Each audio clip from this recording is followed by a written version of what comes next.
যতদূর চোখ যায় ছোট বড় পাহাড়, সবুজ গাছের প্রাচীর, আদিবাসী মানুষের সংস্কৃতির ছোঁয়ার সাথে ঝর্ণার সৌন্দর্যতা আপনার মনকে রাঙিয়ে তুলবে। ওইদিকে বর্ষা প্রায় যাওয়ার পথে, এদিকে পুজোর কাউন্টডাউন শুরু হয়ে গেছে।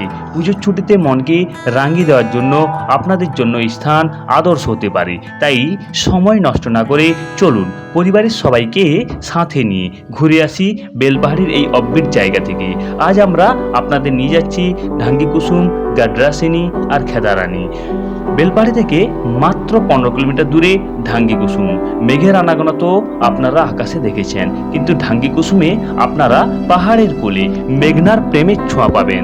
পাহাড়ি কোলের রাস্তা দিয়ে হাঁটলেই আপনারা পাবেন সবুজ শালশিমুল আর মহুয়ার আনাগোনা, আর পাশে দেখতে পাবেন বিভিন্ন রকমের পাথর, আদিবাসী সংস্কৃতির ছোঁয়া এবং তাদের হাতের তৈরি পাথরের কারুকার্য।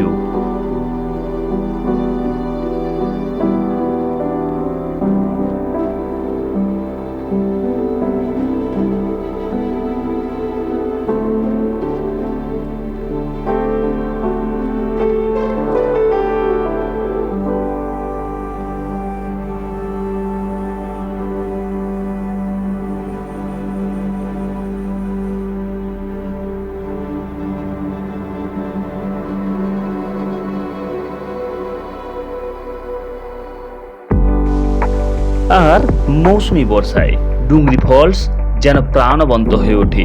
এক কথায় বললে স্বর্গের মতো সুন্দর ঢাঙ্গিকুসুম।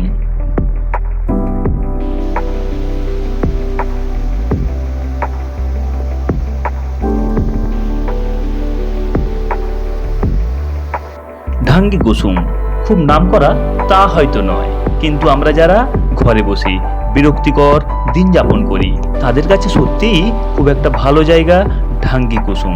ভাগ্য যদি ভালো থাকে, গ্রামের পথে ঘুরতে ঘুরতে আপনার সামনে রূপকথার মতো হাজির হতে পারে ময়ূরী, যা দেখে আপনি তার ভালোবাসার ছোঁয়া নিতে চাইবেন।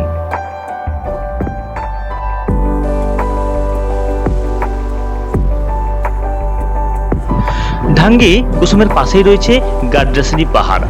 এখানে গেলেই আপনারা দেখতে পাবেন পাহাড়ের নিচে রয়েছে সত্যানন্দ আশ্রম। পাহাড়ের উপরে দেখতে পাবেন একটি সুন্দর বিষ্ণু মন্দির। এই পাহাড় বেলপাহাড়ি থেকে প্রায় 4 কিলোমিটার এবং ঝাড়গ্রাম থেকে 46 কিলোমিটার। নির্জন পরিবেশ, শালপিয়ালির জঙ্গল, অর্থাৎ এখানকার ভিউ আপনার মন ভোলাবে। তবে পাহাড়ের চূড়া থেকে নিচের দিকে তাকালে আপনার মনে হবে যেন স্বর্গ রাজ্যে রয়েছেন। বেলপাহাড়ি থেকে মাত্র 7 কিলোমিটার দূরেই রয়েছে ঘাগরা জলপ্রপাত। এখানকার অদ্ভুত ভূপ্রাকৃতিক পরিবেশ আপনার মনকে অবাক করবেই। শীতকালে এই জলপ্রপাতে তেমন জল না থাকলেও বর্ষায় তা ভয়ঙ্কর রূপ ধারণ করে। দিনের শেষে খেদারানির বাঁধে আপনারা আসতে পারেন, এর সৌন্দর্য আপনাকে অবাক করবে। তাহলে এই পুজোর ছুটিতে বাড়িতে বসে থাকা কেন? প্রকৃতির কোলে থাকা বেলপাহাড়ির স্বাদ নিতে চলে আসুন না এখানে। আমি বেলপাহাড়ি আপনাদের অপেক্ষায় থাকলাম। থ্যাংক ইউ, ধন্যবাদ। কি আসবেন তো বেলপাহাড়ি?